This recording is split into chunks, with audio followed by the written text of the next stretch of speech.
My son threw me off the ship in the middle of the cruise. I came back to shore as the owner of a fleet worth 8 million. I never thought my son's sweetest words would be the ones that would lead me to the brink of death. Today, I'm going to tell you something I never thought I would. And if you, for just a second, feel like this sounds familiar, I only ask that you leave a like and subscribe. You'll be helping me continue to unburden myself. My name is Carol Miller. I'm 67 years old and I live in New Orleans, in the same French Quarter neighborhood where my parents were born. My wrinkled hands always smell like pecans and brown sugar, because for 40 years I sold traditional pralines at the French market. These same hands that now tremble when I remember were the ones that sewed school uniforms for my son, Daniel, late into the night. The ones that ironed his shirts when he started working at the bank. The ones that prepared thousands of dinners waiting for him to come home. Last Tuesday, my world collapsed when Daniel called me with that syrupy, sweet voice he uses when he wants something. The same one he used at 8 years old to ask me for candy money. "Mom, I have a surprise for you. I've booked you a cabin on a Caribbean cruise. We leave this Friday from Miami. We're finally going to spend time together, just like you're always asking." My heart started racing like a teenager with her first crush. After 3 years of begging him to visit, after spending Christmases alone while he went on vacation with his wife Megan to Hawaii, after so many calls cut short because he had an important meeting, my only son had finally heard me. I ran to my small closet in the bedroom that overlooks the interior courtyard of my 18th century home.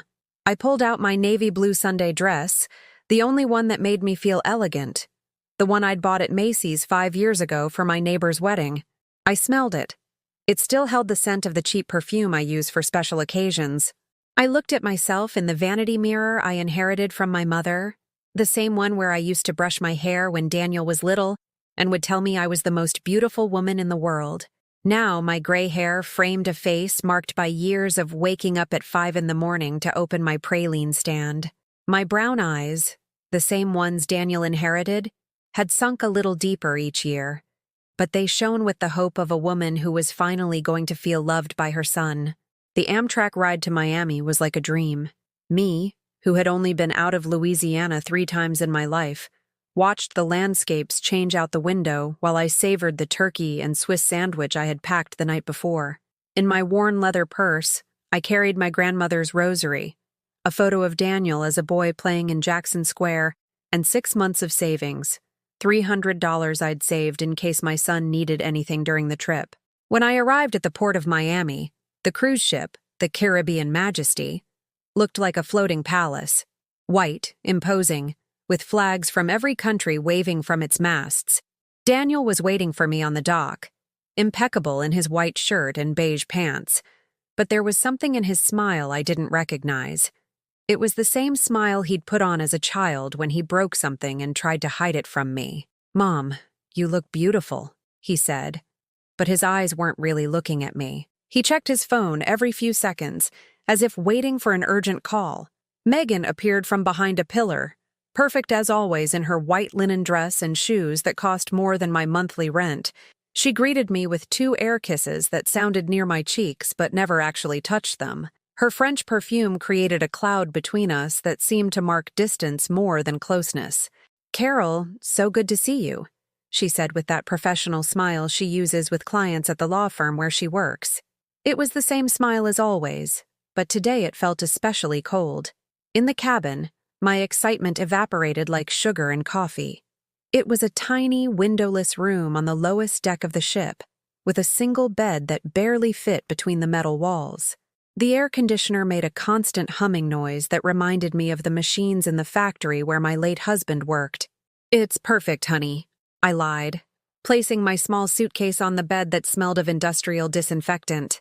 But when I went to find them for dinner, I discovered they were staying in the presidential suite on the top deck, the very same one I had seen in the cruise's promotional brochure. Private terrace, jacuzzi, butler service, the suite that cost more than my entire yearly pension.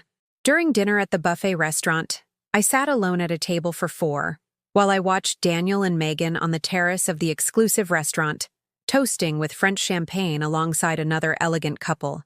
I ate my breaded chicken, which tasted like cardboard, while I watched them laugh and talk animatedly, as if I didn't exist. That first night, lying in my bed that swayed with every wave, I listened through the thin walls as a young couple argued about money. Their voices reminded me of all the nights Daniel came home crying because other kids made fun of his worn-out shoes, all the times I worked double shifts to buy him his school books. I stayed awake until 3 in the morning, rocked by a ship that was carrying me toward a vacation that no longer felt like a gift, but like something that had a price I didn't yet know. At dawn, when the Caribbean sun filtered through the small crack under my cabin door, I had a strange feeling in my stomach. It wasn't seasickness. It was the premonition that this trip, which I had awaited as a reconciliation with my son, was about to become something completely different, something that would change my life forever. The second day began with the sound of loudspeakers announcing activities I could never afford: shore excursions at $200 per person, dinners at specialty restaurants for $150, spa treatments that cost more than my monthly grocery bill. I got dressed in my second-best blouse, the white one with little flowers that Daniel had given me 3 years ago for Mother's Day, the only expensive item in my closet. I went down to the main dining hall, hoping to have breakfast with my son, just as we had done every Sunday for the first 20 years of his life, when I would make grits and sausage and coffee with milk in our small kitchen overlooking the courtyard. But Daniel didn't show up. At 10 in the morning, I asked at the front desk, "Excuse me, do you know if Mr. Daniel Miller and his wife have had breakfast yet?" The receptionist, a blonde girl of about 25, checked her computer with the mechanical efficiency of someone who repeats the same routine hundreds of times a day. "Yes, ma'am. They had breakfast in their suite at 7. Exclusive room service." Meanwhile, I had been waiting in the buffet since 6:30, watching families gather around tables full of laughter and plans for the day. I ate a dry croissant and watered-down coffee alone, watching through the window as the Caribbean Sea stretched out, infinite, just like the distance I felt growing between my son and me. The memories began to wash over me like waves, one after another, impossible to stop. I remembered when Daniel was 7 and got pneumonia. I was working 3 jobs then, cleaning offices in the early morning, selling pralines at the market during the day, and ironing other people's clothes at night in our small French Quarter apartment. For 2 weeks I slept in a chair by his bed, giving him medicine every 4 hours, wiping his fever with damp cloths, whispering made-up stories so he wouldn't be afraid. The bill from the private doctor, because the public clinic had a 2-month waiting list, cost me 3 months' salary. I sold my only piece of jewelry, the gold earrings my mother gave me for my wedding, to pay for his treatment. Daniel never knew. He also never knew that during those months I ate only bread and tomatoes so that he could have fresh meat and fish. When he turned 15, he wanted a pair of brand-name sneakers that cost $180. All his classmates had them, he explained with tears in his eyes, and he felt like the poor kid at school. I worked extra shifts for 2 months, getting up at 4 in the morning to clean more offices, until I had the money. The day I put them on his feet, his smile felt like the most beautiful reward in the world. For his high school graduation, he wanted to throw a party. I mortgaged my stand at the market, literally pawned my vendor's license, to rent a ballroom at the Roosevelt Hotel, the most elegant in New Orleans. 120 guests ate prime rib and drank Cabernet while I served from the kitchen, dressed in the black uniform the caterer required for the waitstaff. Daniel introduced me to his friends as Carol, the one helping us with the food, not as his mother. When he decided to study business administration at a private university in New York, the tuition was equivalent to my entire salary. I sold the small sewing shop I had inherited from my mother, the place where I learned to sew and where I had planned to work until my last days. With that money, I paid his entire degree up front, 5 years of tuition and living expenses. During those 5 years, Daniel only came home for Christmas and Mardi Gras. His calls were limited to, "Mom, I need money for books," or "Mom, my laptop broke," or "Mom, my friends are going on a trip and I'm the only one who can't go." I sent whatever he asked for without question. I worked Saturdays, Sundays, and holidays. I stopped buying new clothes. I stopped going to the doctor when my back started to hurt. I stopped turning on the heat in the winter to save on the gas bill. My world shrank to working and sending money to New York. When he graduated with honors, He didn't invite me to the ceremony.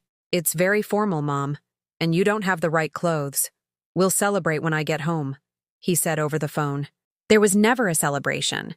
Then came his first job at the bank, and with it, Megan, an elegant woman from a good New York family, the daughter of a notary and a university professor.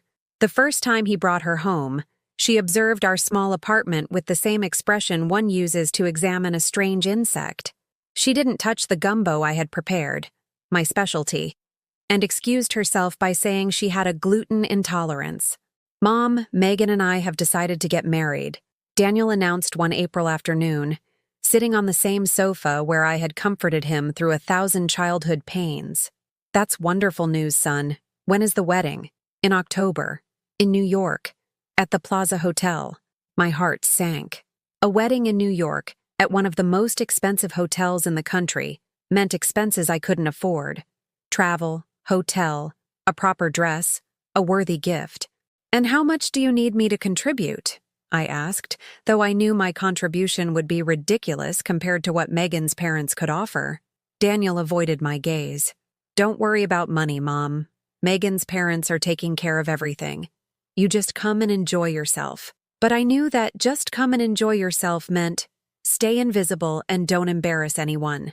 I spent my entire year's savings on a suitable dress, matching shoes, a handbag that wouldn't look out of place, and a wedding gift that wouldn't make me look like the poor mother. At the wedding, they sat me at a table in the back, with distant cousins I didn't know. Daniel danced the first waltz with Megan, then with his mother-in-law, then with the bridesmaids. He never danced with me.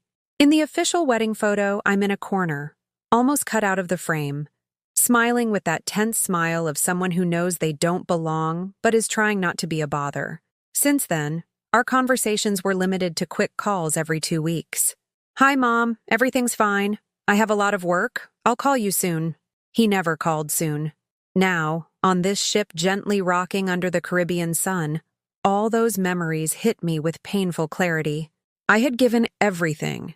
My youth, my health, my money, my dreams, my future, for a son who had now brought me on this cruise as if it were an annoying errand to be completed. At 2 p.m, I finally saw them at the main pool. Daniel was wearing designer swim trunks and expensive sunglasses, tanning on a VIP lounge chair. Megan, flawless in a white bikini, was reading a fashion magazine under a private umbrella. I approached timidly, suddenly feeling that my $20 swimsuit from the flea market looked exactly like what it was. The clothes of an old woman who had never had money for luxuries. Daniel, honey, I thought maybe we could have lunch together. He looked up from his phone with an expression of annoyance that pierced my chest like a dagger. Mom, we already had lunch, and now we're resting. Why don't you go, I don't know, walk around the deck or something? Daniel's words echoed in my head as I walked alone on the deck, pretending to admire the endless horizon so other passengers wouldn't notice the tears I was fighting to hold back. Why don't you go, I don't know, walk around the deck or something? As if I were a bothersome child who needed to entertain herself while the adults talked. I took refuge in the small cafe on the lower deck, the only place where I could afford an espresso without it costing more than my entire breakfast back in New Orleans. I sat by the window, watching the seagulls follow the ship, waiting for crumbs, just as I seemed to be following my son, waiting for crumbs of affection. An elderly couple at the next table was discussing their plans for the next day's excursion in Cozumel. The man in his 70s lovingly consulted his wife about which ruins to visit, whether she felt tired, if she'd prefer to rest in a shaded cafe. Whatever you want, my love, he told her, stroking her hand. This trip is for you to enjoy. I watched them with a pang of envy so strong I had to look away. When was the last time someone had asked me what I wanted to do? If I was feeling well? If I needed anything? That afternoon, while strolling on the main deck trying to look like just another passenger enjoying her vacation, I heard familiar voices from the terrace of the premium bar. It was Daniel talking to another man his age, their laughter carrying clearly to where I was standing. My mom's a bit much, you know. Always so clingy, always needing attention. Megan says it's typical for widowed mothers. They become emotionally dependent on their kids. I froze behind a pillar, my heart pounding so hard I thought it would burst out of my chest. That's why we brought her here, Daniel continued. So she could entertain herself a bit and give us some space. She's at a difficult age, you know. Sometimes I think it would be better if she went into a nursing home, but Megan says that would be too harsh. Though honestly, I consider it more seriously every day. The other man laughed. I get it, man. My mother-in-law is the same. But hey, in the end, it's just a few days a year, right? Yeah, but she's never satisfied. Always wants more time, more attention. She doesn't understand that we have our own lives, our own plans. It's exhausting. My legs began to tremble. I found the nearest seat and sank into it, feeling as if I'd just been punched in the gut. A bit much. Clingy. Emotionally dependent. Exhausting. Was that what he thought of me? Of the woman who had sacrificed her entire youth to raise him? Of the mother who worked 3 jobs so he could go to private universities? Of the one who sold her only family inheritance to pay for his degree? That night, at the formal dinner, I put on my navy blue dress again, the only appropriate one I had, and went down to the main dining room. I saw Daniel and Megan at a table in the VIP section, dining with another elegant couple. Megan was wearing a black dress that surely cost more than my pension for 3 months, and she laughed with that crystal-clear laugh she used in social gatherings. I timidly approached their table. Daniel, could I have dinner with you tonight? There was an awkward silence. Daniel exchanged a quick glance with Megan, and then with the other couple who were watching us with curiosity. Mom, tonight we're having dinner with the Wilsons. They're business partners. Very important for my career. Why don't you have dinner at the buffet? It's really good. You'll like it, Megan added with a fake smile. Carol, that way you can also choose whatever you like, without being tied to a fixed menu. It's better for you. The woman from the other couple, an elegant brunette with expensive jewelry, looked me up and down with an expression I knew well. The look of someone who instantly classifies people by their clothes, their shoes, their way of speaking. She whispered something in her husband's ear, and he nodded with a condescending smile. Of course, honey. I don't want to be a bother. I lied, feeling the heat of shame rise up my neck. As I walked away, I heard Megan explain to her guests, she's very sweet, but sometimes she doesn't understand social situations.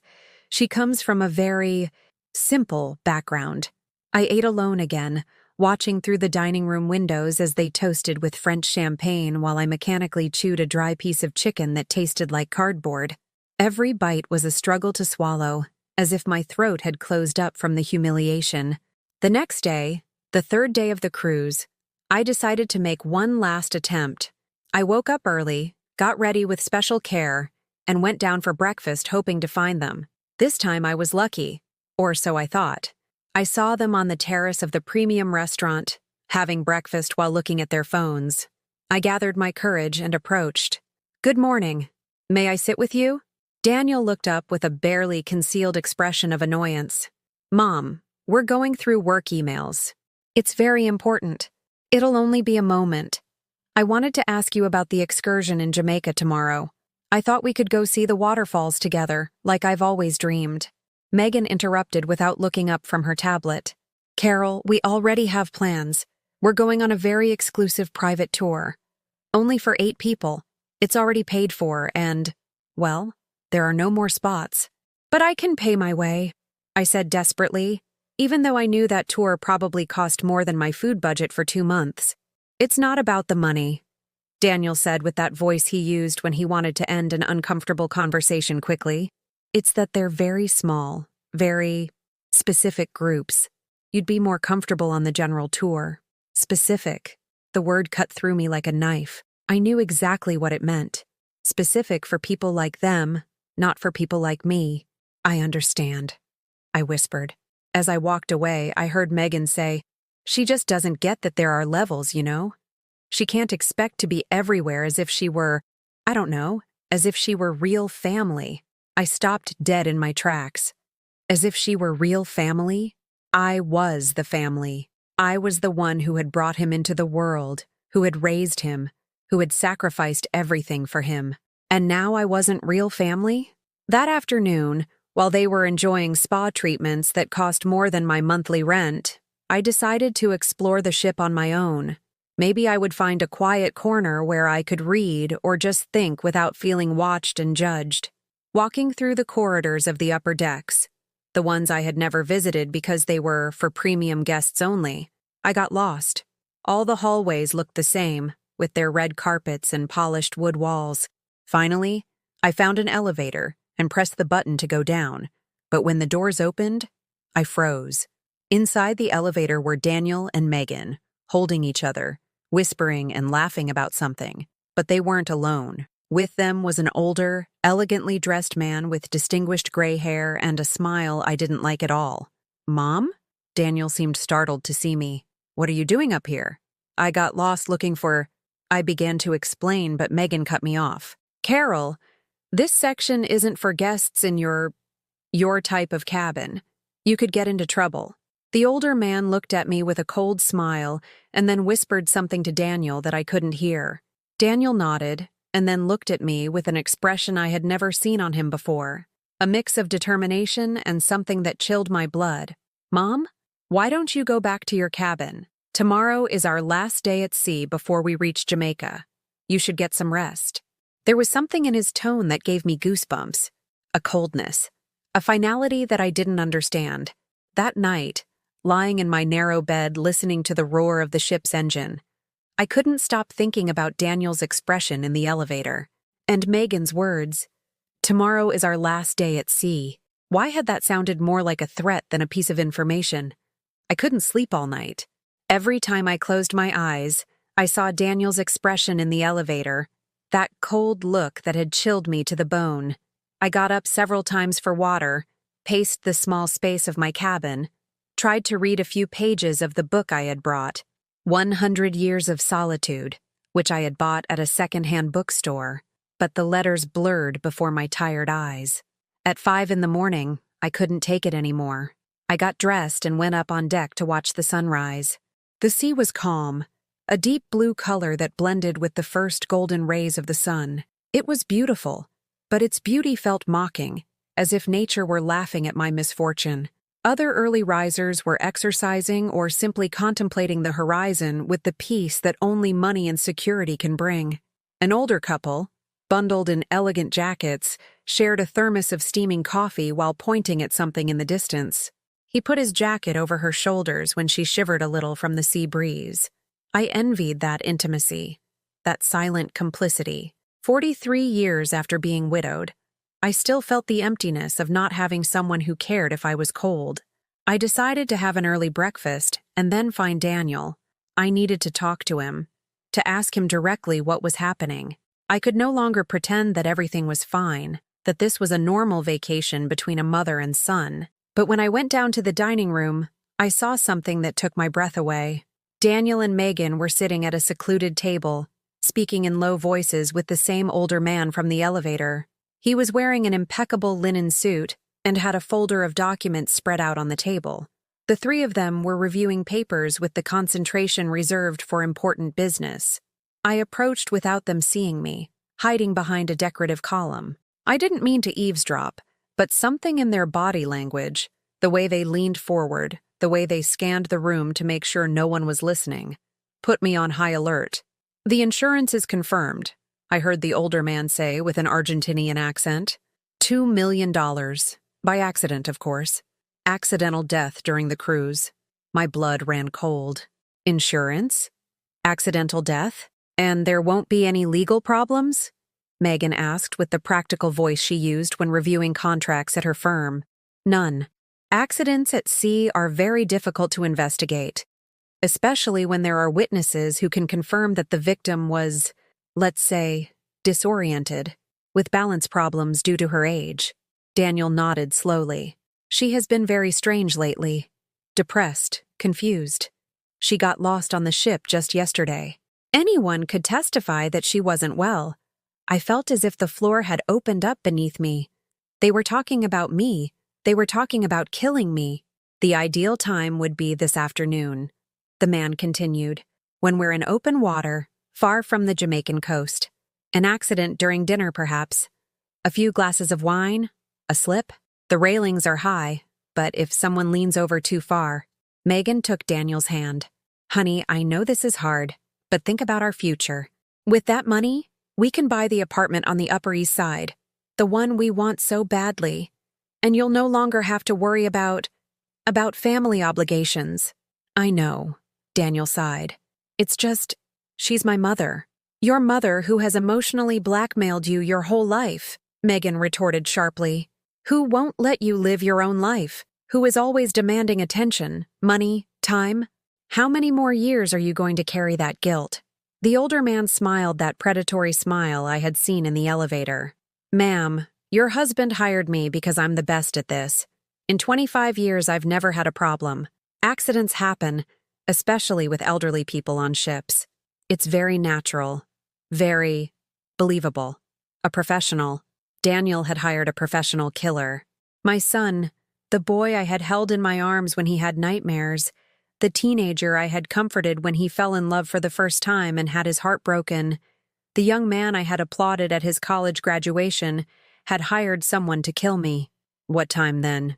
Daniel asked, and his voice sounded like a stranger's. At 8 o'clock tonight, on the upper deck VIP area. There will be fewer witnesses there. I'll make sure she comes up. I'll tell her you're waiting for her for a special surprise, a private reconciliation, and if she resists, she won't. Women of her age and social profile tend to be very trusting, especially when they think they're going to reunite with their beloved children. Megan laughed, a cold laugh I had never heard from her before. It's perfect. Carol has always been so naive.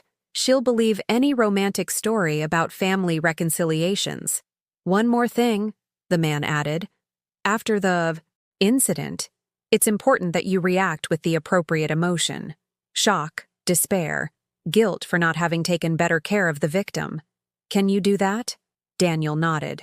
I'm good at acting. I was always in the school plays. I clapped my hands over my mouth to keep from screaming. How was it possible that this man was my son?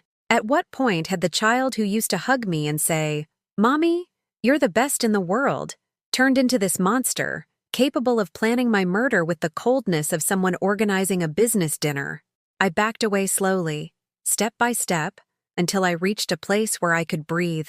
My legs were shaking so badly I had to lean against the wall. The hallway spun around me. The ship's lights blurred. The sound of the sea became a deafening roar. $2 million. That was my price. The value of my life to my only son. I ran to my cabin and locked the door, even though I knew it wouldn't protect me from anything. I sat on the bed and tried to think clearly, but my mind was a chaotic mix of horror, pain, and a primal instinct to survive. I had to get off this ship. I had to escape before 8 o'clock tonight. But how? We were in the middle of the Caribbean, hours from any port. I checked my purse with trembling hands. My passport, my few dollars, my cell phone. The phone had no signal at sea. I couldn't call anyone, couldn't ask for help. Then I remembered something. The cruise was making a technical stop in the port of Freeport, Grand Bahama, at 2 in the afternoon. They would only be there for an hour to pick up supplies, but maybe? I started packing frantically. My blue dress, my flowered blouse, my few personal belongings. Everything fit into my small suitcase. As I folded my clothes, I found the photo of Daniel as a child, the one I always carried with me. In the picture, he was 8 years old and smiling, showing a tooth that had fallen out that very morning. We were at the New Orleans Jazz Fest.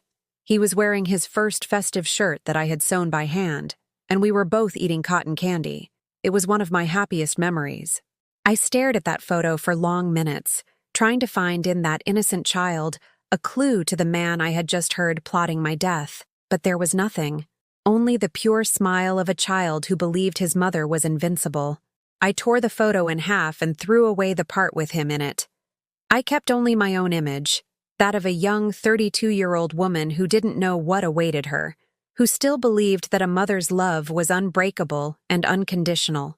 At noon, I went up on deck with my suitcase. The port of Freeport was already visible in the distance, a line of white buildings against the green hills of the Bahamian coast. I had 4 hours to disappear before Daniel and his accomplice realized their victim had escaped. 4 hours to save my life. As the ship slowly approached the port, I wondered if I could ever forgive my son for this. And I realized the answer no longer mattered. What mattered was surviving, and then, when I was safe, discovering who I was without him. At 2 o'clock sharp, when the ship's horns announced our arrival in Freeport, my heart was beating so hard I thought it could be heard over the noise of the engines. I positioned myself among the group of passengers disembarking to buy souvenirs at the port, dragging my small suitcase as if I were just another tourist who would be back in an hour. No one paid any attention to me. To the crew, I was just another old lady with free time and little money to spend.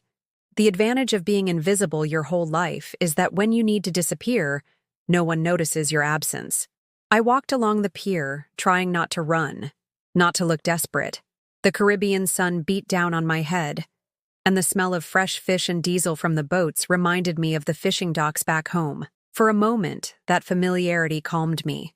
I found a small family-run guest house near the port, with a faded sign that announced Maria's Guest House in blue letters. The owner was a stout woman in her 50s, with a tomato sauce-stained apron and kind eyes that reminded me of my neighbor in New Orleans. "Do you speak English?" I asked, though my accent probably gave me away. "Of course, honey," she replied with a warm Bahamian accent. "I'm Francesca. You need a room? One night?" "I don't know how many nights," I admitted, and something in my voice must have told her I wasn't an ordinary tourist. She looked at me with that instinctive wisdom of women who have raised children and buried husbands. Without asking any questions, she led me to a small but clean room on the second floor, with a window overlooking the port.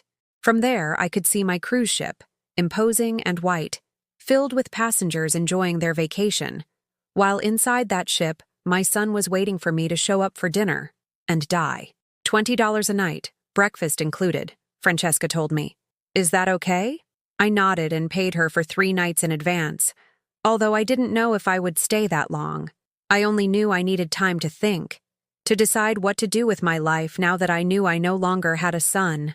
At 5 in the afternoon, from my window, I watched the cruise ship weigh anchor.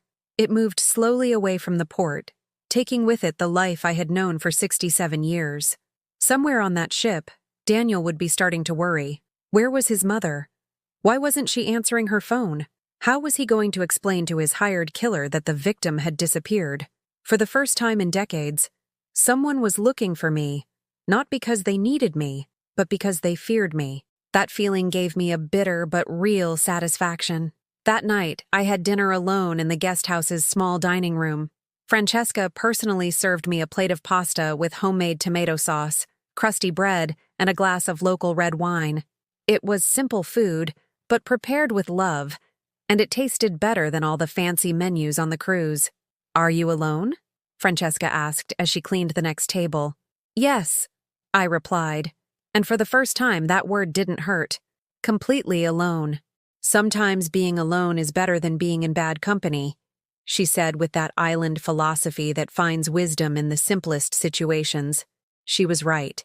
For 43 years, I had been accompanied by a son who saw me as a burden, who tolerated me out of obligation, who had finally decided that my life was worth $2 million. Now I was alone, but no one was planning to kill me. It was a remarkable improvement. I slept for 12 straight hours for the first time in years. I had no nightmares. I didn't wake up with anxiety thinking about what Daniel might need.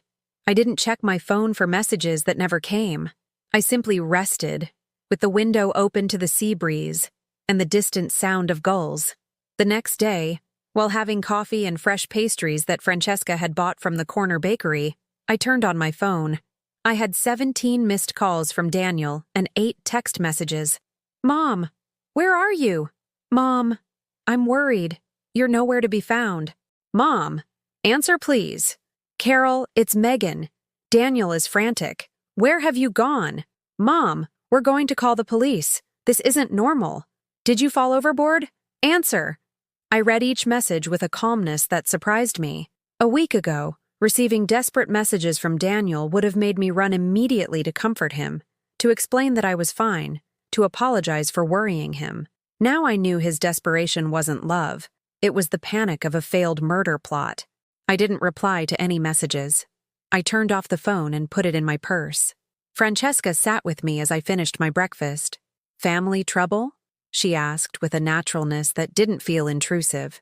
My son wanted to kill me, I said simply, as if discussing the weather. I expected her to be shocked, to think I was crazy, to look at me with pity or disbelief, but Francesca just nodded as if she'd heard similar stories before. Children sometimes turn into monsters, she said, picking up my empty cup, especially when there's money involved. Inheritance? Life insurance. Ah, yes. Very common. And what are you going to do now? The question caught me off guard. What was I going to do? I had spent so much time thinking about escaping death that I hadn't considered what I would do with life. I don't know, I admitted. Well, you have time to decide. You can stay here as long as you need. And if you want to work, my brother has a little eatery near the beach. He always needs help in the kitchen. Work? Me? At 67, in a foreign country, starting from scratch? The idea should have terrified me. But instead, I felt something I hadn't experienced in decades. Curiosity about my own future. That afternoon, I went for a walk through Freeport. It was a simple port town, without the touristy pretensions of Nassau, but with an authenticity that only places where people actually live, rather than just visit, possess. I sat on a bench on the waterfront, watching fishermen mend their nets while their wives sorted the day's catch. A scene I could have seen at any port back home. But here, far from everything I knew, it felt like a promise of new possibilities. A group of older women walked past, talking animatedly. They were laughing, gesturing, leaning on each other with the intimacy of true friendship. I didn't understand their words, but I understood their body language. They were women who enjoyed themselves, who found pleasure in each other's company, who didn't depend on sons or husbands to feel complete. When was the last time I had laughed like that with someone? When had I had a conversation that didn't revolve around Daniel's needs, his work problems, his marriage, what he wanted or needed from me? I couldn't remember. That night, after another quiet dinner at the guest house, I went up to my room and looked at myself in the small closet mirror. I saw a 67-year-old woman with gray hair tousled by the sea breeze, wrinkles that told the story of decades of worrying about others, and eyes that, for the first time in years, didn't reflect anxiety or guilt.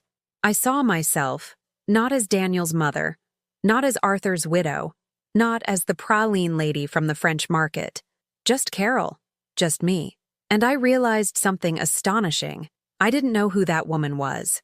I had spent so much time being what others needed me to be that I had completely forgotten who I was when no one was looking. Tomorrow, I would start to find out. For the first time in my adult life, I had the time and freedom to be selfish, to think about what I wanted, what would make me happy, how I wanted to spend the years I had left. I had escaped death, but more importantly, I had escaped a life that wasn't my own. Now I had to learn to live the one that was. I had been in Freeport for 5 days when Francesca came running up the stairs to my room, flustered and speaking so fast that I only understood a few scattered words. Police. American. Your son. My son had found me. From the window, I could see a local police car parked in front of the guest house, and next to it, a taxi from which 2 figures I knew all too well were emerging. Daniel, dressed in a wrinkled suit that betrayed sleepless days, and Megan, with her usual elegance but dark circles under her eyes that even the most expensive makeup couldn't hide. Miss Carroll, Francesca said urgently, he says he's your son, that you disappeared from the cruise, that he's sick with worry. The police want to talk to you to confirm you're okay. I watched them from above as they spoke with dramatic gestures to the officers. Daniel pointed towards the port, towards the sea, perfectly playing the role of a son devastated by the mysterious disappearance of his beloved mother. Megan dabbed at tears that could have been real or completely fabricated. With her experience as a lawyer, it was impossible to tell. Tell them I'll be down in a moment, I told Francesca, and thank you for the warning. I looked in the mirror one last time before going down. During these 5 days, I had let my hair grow out naturally, without dyeing the grays as I did religiously every month back home. I had gotten some sun walking by the port, and my skin had a golden glow it hadn't had in years. I was wearing a white linen blouse Francesca had given me and comfortable pants I'd bought at a local shop. I looked free. I looked like a woman who made her own decisions. I walked down the stairs slowly, feeling their eyes on me from the moment I appeared at the guest house door. "Mom!" Daniel cried, running towards me with his arms outstretched. But I stopped before he could hug me. "Daniel," I said simply, my voice void of emotion. His hug was left hanging in the air. The police officers watched us with professional curiosity, trying to assess the family situation before them. "Mom, are you okay? We've been looking for you all over the islands. You disappeared from the ship without a word. We thought you'd had an accident, that you'd fallen overboard." His performance was flawless.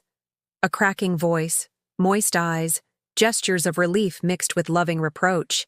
If I hadn't overheard his conversation with the hitman, I would have fallen to my knees, begging his forgiveness for worrying him so much.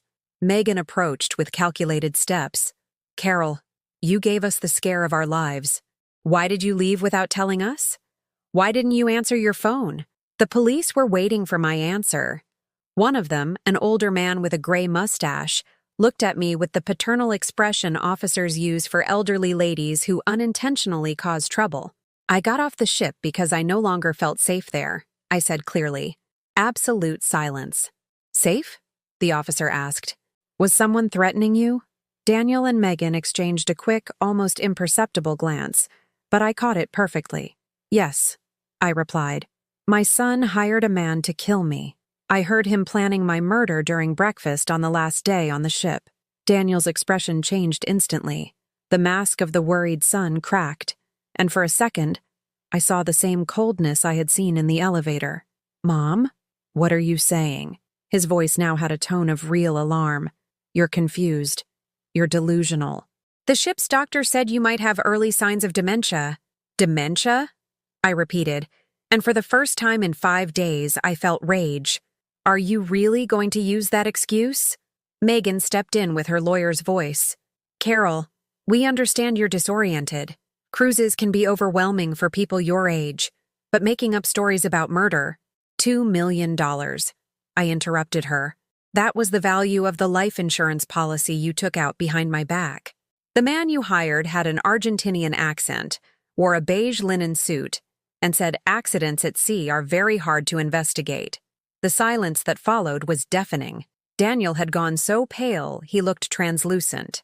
The officer with the gray mustache looked at me with new attention. "Ma'am, are you formally accusing your son of attempted murder?" I looked Daniel in the eyes. My boy, the baby I had rocked through feverish nights, the teenager I had defended from unfair teachers, the college student I had sent money to every month for 5 years. "Yes," I said. "I am," Daniel exploded. "You're crazy, completely insane. There is no insurance policy. There is no hitman. We brought you on the cruise to spend time together, and you invent these paranoid fantasies. Then you won't have a problem with them looking into your finances," I said calmly. "Your bank accounts, your insurance policies, your recent transfers." Megan quickly stepped forward. "Carol, that's absurd. We're not going to submit to an investigation because of the fantasies of what?" I challenged her. "Of a crazy old woman? Of an emotionally dependent mother? Of a burden that would be better off in a nursing home?" The exact words I had overheard on the ship came out of my mouth like bullets. Daniel froze. He knew I had heard everything. The officer took notes in his pad. His younger partner was speaking rapidly into his radio. The situation had escalated beyond a simple missing tourist. "Mom," Daniel tried one last resort, approaching with his hands outstretched in a pleading gesture. "I'm your son. I love you. This is all a terrible misunderstanding. Come with me. Let's go back to the States. Let's talk calmly at home." "No," I said, backing away. "I'm not going anywhere with you. You are not my son. My son died on that ship when he decided my life was worth $2 million. The tears that started rolling down my cheeks were not of pain, but of release. I was crying for the son who had never really existed, for the mother I had been for 43 years to someone who only saw me as a financial asset. Besides," I added, drying my eyes, "I'm not the same woman who got on that ship. That woman would have forgiven anything to keep her son close. This woman would rather be alone than be dead." Francesca, who had been watching from the guest house doorway, came and stood beside me in a silent but powerful gesture of solidarity. Daniel looked around, desperate, searching for a way to regain control of the situation. Megan was whispering urgently in his ear, probably calculating the legal implications of my accusations. "If there are no formal charges," the older officer said, "we can't force her to leave with her family. You are a competent adult who can make her own decisions." "I want to file a formal complaint," I declared, "for attempted murder and insurance fraud." "Enough!" Daniel shouted, finally dropping the mask completely. "Enough of this crap. All my life you've been a leech. Always asking, always needing, always playing the victim. You've never let me live my own life." "Exactly," I replied with a calm that surprised me. "Because I thought you were my life, but not anymore." I turned to the officer. "Where can I file the report?" Megan grabbed Daniel's arm, who was trembling with contained rage. "We're leaving," she said sharply. "Now." "Yes," I told them. "Go, and don't come looking for me again. There's nothing you can offer me that I need now." I watched them walk away to the taxi, arguing violently with each other. Daniel turned back one last time, and the look he gave me was anything but filial. It was pure threat. But for the first time in my life, it didn't scare me. Francesca put a hand on my shoulder. "Are you sure about what you're going to do?" "Completely sure," I answered. "For the first time in 67 years, I'm completely sure of something." That night, after filing my report at the local police station and giving my detailed testimony, I had dinner at Francesca's brother's eatery. Giuseppe personally served me a plate of linguine with clams and a glass of local white wine. "Francesca told me what happened," he said in his broken English. "You are very brave, ma'am."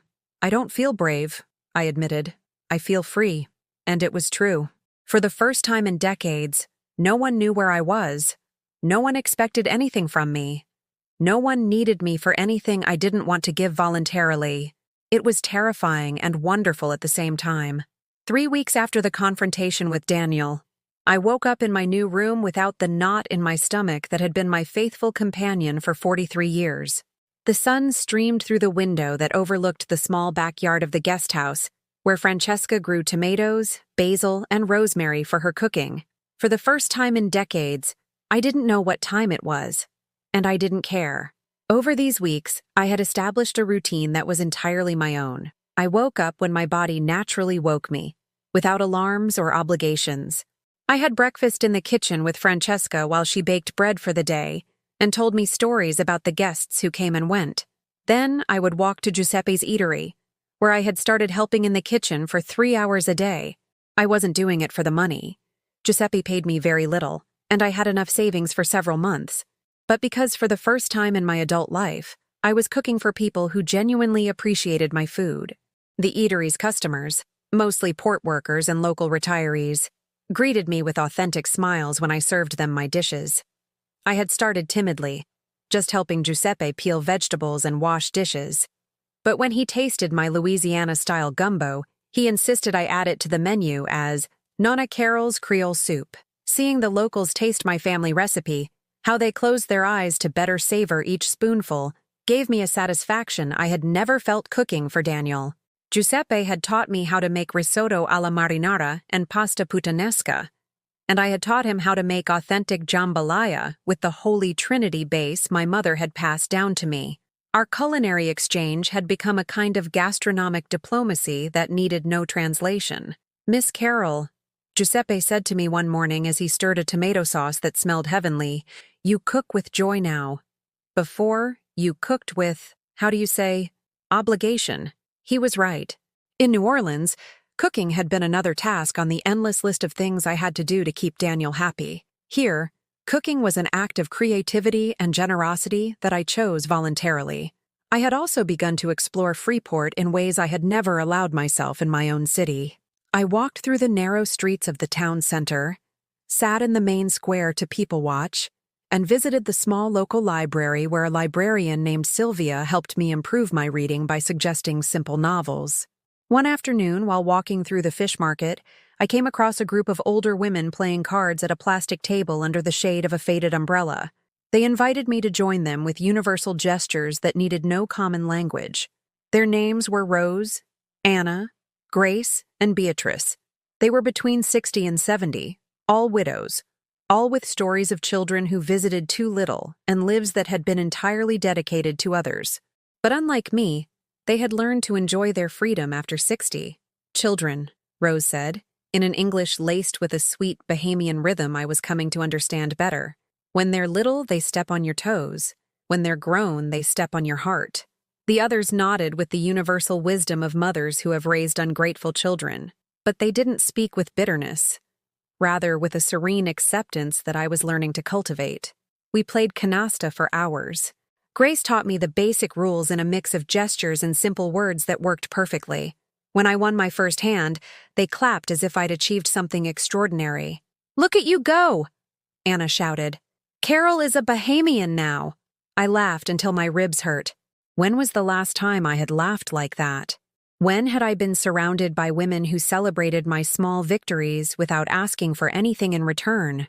That night, I called my sister, Susan, who lived in Chicago and with whom I barely spoke once a year at Christmas. I told her, in short, what had happened. "My God, Carol," she said, her voice trembling.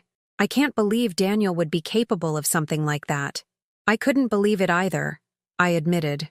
But now that I think about it, the signs were there for years. I just didn't want to see them. "And what are you going to do? Are you staying in the Bahamas forever?" "I don't know. For the first time in my life, I can decide day by day. It's terrifying and wonderful at the same time." Susan was quiet for a moment. "You know what? I envy you. I have 3 kids who only call me when they need something, and I still pretend they love me." After hanging up, I thought about those words. How many women my age were trapped in toxic family relationships for fear of loneliness? How many kept giving and forgiving and enduring because they believed that's what good mothers did? A month later, I received news from the States. My lawyer in New Orleans called to inform me that Daniel had tried to claim my apartment, arguing that I had disappeared and could be dead. But my police report in the Bahamas had reached the U.S. through international channels, and the authorities were investigating his finances. "Miss Carroll," the lawyer said, "they have indeed found a life insurance policy taken out in your name 6 months ago, $2 million, and bank transfers to an account in Argentina that coincide with the dates of the cruise." My breath caught in my throat. It was real. It hadn't been a nightmare. It hadn't been an old woman's paranoia. My son had really planned to kill me. What does this mean legally? It means you can return to the United States with full protection. He is under investigation for attempted murder and insurance fraud. He cannot come near you or claim any of your assets. But when I hung up the phone, I realized something surprising. I had no desire to return to the States. I didn't miss my apartment in the French Quarter, or my stand at the market, or my old life. I missed a few things. The smell of St.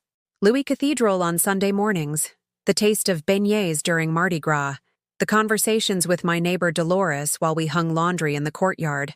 But I didn't miss the constant anxiety, the sleepless nights worrying about Daniel, the permanent feeling of not being a good enough mother. That afternoon, while helping Giuseppe prepare dinner, I decided to make him a proposal. "Giuseppe, what would you think if I stayed here permanently? I could rent a small apartment and work with you formally." His eyes lit up. "Fantastic. The eatery has had more customers since you've been here. The Americans come because you talk to them. The locals come because you cook like their nanas. And I also want to start something new," I continued, feeling an excitement I hadn't experienced in decades. "I want to give Louisiana cooking classes for tourists. Teach them how to make authentic gumbo, jambalaya, crawfish etouffee." Giuseppe got so excited he started gesturing wildly while speaking rapidly, mixing business plans with blessings to the Virgin Mary. Francesca, who had been listening from the bar, approached with shining eyes. "Carol, I have an idea. My sister-in-law has a small apartment right above the bakery. It's been empty since her daughter moved to Nassau. She could rent it to you for very cheap." That night, as I ate dinner alone on the guest house's small terrace, I thought about the path that had brought me here. I had begun this journey as an invisible woman, defined solely by her relationship with a son who despised her. I had discovered that this same son was planning to murder her. I had escaped death, confronted her would-be killer, and was now building a completely new life in a foreign country. At 67, I was starting from scratch for the first time in my life. The phone rang. It was a U.S. number I didn't recognize. Mom? Daniel's voice sounded different, smaller, more scared. I didn't hang up immediately. I was curious to hear what he had to say now that he knew that I knew the truth. What do you want, Daniel? Mom, I need you to drop the charges. My career is ruined. Megan left me. Her parents have hired lawyers. Everything is falling apart. What a shame, I said, feeling no pity. Mom, please. I'm your son. Your only son. You can't destroy my life over a misunderstanding. A misunderstanding? I laughed, a sound I had never heard come from my own throat. Daniel, you tried to have me killed for money. It was just an idea. It never would have really happened. You hired a professional killer. A long silence. Drop the charges and I promise I'll never bother you again. You can live wherever you want. Do whatever you want. Just drop them. No, I said simply. I'm your son. No, I repeated. My son died on that ship. You're a stranger who wanted to kill me for $2 million. I hung up and turned off the phone. Then I poured myself a glass of red wine that Giuseppe had given me and toasted alone, under the Caribbean stars, to the death of the mother I had been and the birth of the woman I was beginning to be. 6 months later, I wake up every morning in my small apartment above Paolo's bakery, with the smell of fresh baked bread rising up the stairs like a warm hug. From my window, I can see the port where it all began, where I got off that cruise ship fleeing death and found life. My apartment is small, but entirely mine. Every object, every color, every corner reflects my tastes, not someone else's. The walls are a soft yellow that reminds me of the vibrant hibiscus flowers common here. In the kitchen, I have herbs I grow in pots: basil, rosemary, parsley. I bought the dining table at the Saturday flea market. Old wood someone had painted navy blue, which I sanded down to its natural color. There are no pictures of Daniel here.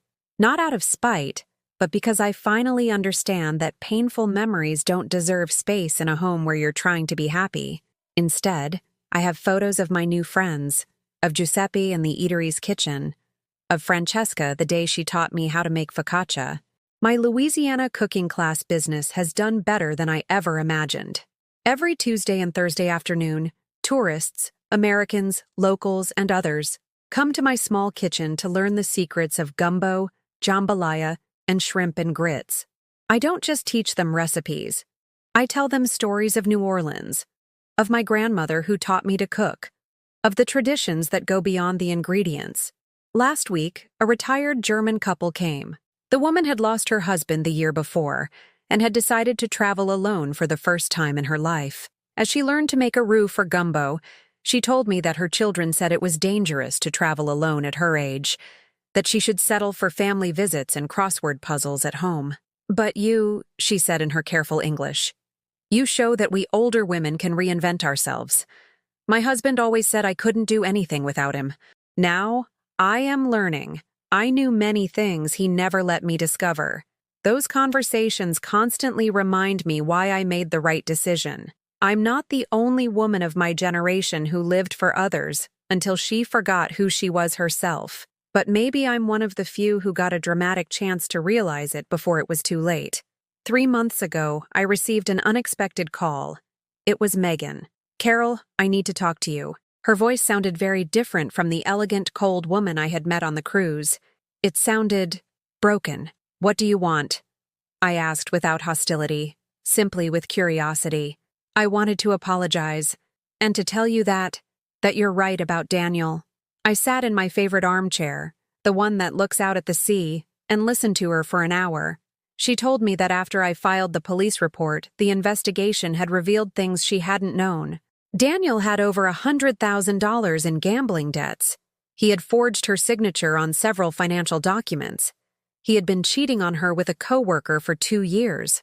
Everything I thought I knew about him was a lie, she said, her voice trembling. And I realized that if he was capable of planning your murder, he would have eventually planned mine too. You saved both of us by escaping that ship. When we hung up, I felt no satisfaction or resentment. I felt something like compassion for the woman Megan had been, as deceived as I was, as blind to the true character of the man she had chosen as her life partner. Now Daniel is in jail awaiting trial. His lawyers have tried to negotiate, arguing that he never would have actually carried out the plan, that it was just a fantasy driven by psychological problems and a gambling addiction. But the evidence is solid. The life insurance policy, the money transfers, the testimonies of other passengers who remembered seeing him with the Argentinian man. I no longer feel pain when I think of him. It's like remembering a very vivid nightmare that can no longer hurt you because you're awake. Sometimes I wonder if any part of him was real, if the child I hugged and cared for ever existed, or if he was always a projection of my own desires to be needed. I'll probably never know, and it's okay not to know. My sister Susan came to visit me last month. She stayed for a week, and every day I saw her become more relaxed, more like the sister she had been before we both became self-sacrificing mothers. "Carol," she said the night before she left, "seeing you like this is helping me make decisions in my own life. My kids treat me like an ATM that also cooks and cleans. After seeing you, I'm thinking about saying no more often." "It's liberating," I assured her. "It's scary at first, but then it's liberating." The day before yesterday, I received a very strange letter. It was from a woman in Charleston, South Carolina, who had read about my case in the news. She was writing because her situation was similar. A son who emotionally abused her, who constantly asked for money, who had isolated her from her friends and convinced her that she was nothing without him. "Your story has given me the courage to seek help," she wrote. "If a 67-year-old woman can start over in a foreign country, I can start over in my own city." I have received 6 similar letters in these months.